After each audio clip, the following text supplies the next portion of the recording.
उसके बता के यीशु सही गेलक जे मसीह सही गेलक। क्रूस के बता के यीशु सही गेलक जे मसीह सही गेलक।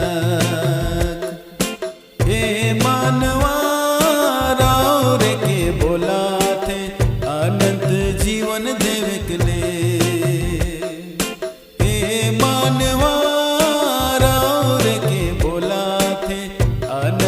जीवन देवे के लिए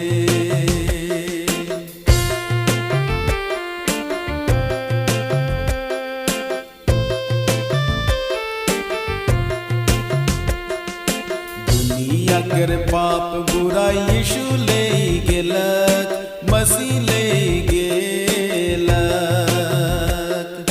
दुनिया कर पाप बुराई यीशु ले गेलक मसीह ले गेलक।